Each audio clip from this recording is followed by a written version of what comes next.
President Donald ট্রাম্পের সঙ্গে white হাউসে হওয়া বাকবিতণ্ডার জেরে যুক্তরাষ্ট্র ইউক্রেনের সব ধরনের সহায়তা বন্ধ করার ঘোষণা দেওয়ার পর প্রথমবারের মতো মুখ খুলেছেন ইউক্রেনীয় প্রেসিডেন্ট ভলোদিমির জেলেনস্কি।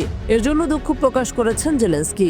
এছাড়া রাশিয়ার সঙ্গে যুদ্ধ বন্ধে যুক্তরাষ্ট্র যে পথে এগোতে চাচ্ছে সে পথে এগোতে ইউক্রেন প্রস্তুত আছে বলেও ইঙ্গিত দিয়েছেন তিনি। মঙ্গলবার এক্সে এ নিয়ে দীর্ঘ পোস্ট দিয়েছেন জেলেনস্কি, যদিও এ বিষয়টি নিজের পোস্টে উল্লেখ করেননি তিনি।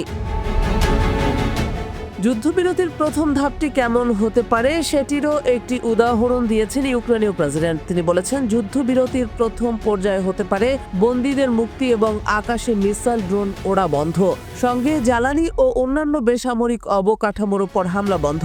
এছাড়া রাশিয়া যদি মানে সমুদ্রেও যুদ্ধবিরতি হতে পারে। তিনি আরও বলেন, প্রথম ধাপের পর আমরা পরবর্তী ধাপগুলোয় খুব দ্রুত এগিয়ে যেতে চাই এবং একটি শক্তিশালী চূড়ান্ত চুক্তি করতে যুক্তরাষ্ট্রের সাথে কাজ করতে চাই।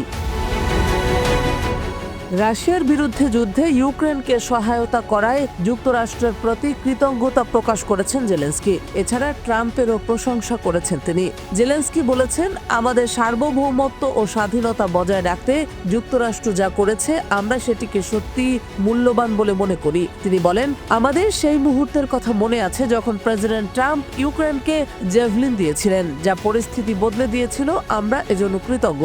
ট্রাম্পের সঙ্গে বাকবিতণ্ডার ব্যাপারে দুঃখ প্রকাশ করে জেলেনস্কি বলেন, গত শুক্রবার হোয়াইট হাউসে আমাদের বৈঠকটি যেভাবে হওয়ার কথা ছিল সেভাবে হয়নি। এটি দুঃখজনক যে এটি এভাবে ঘটেছে। বিষয়গুলো ঠিক করার সময় এসেছে। আমরা চাই ভবিষ্যতে সহযোগিতা ও যোগাযোগ গঠনমূলক হোক।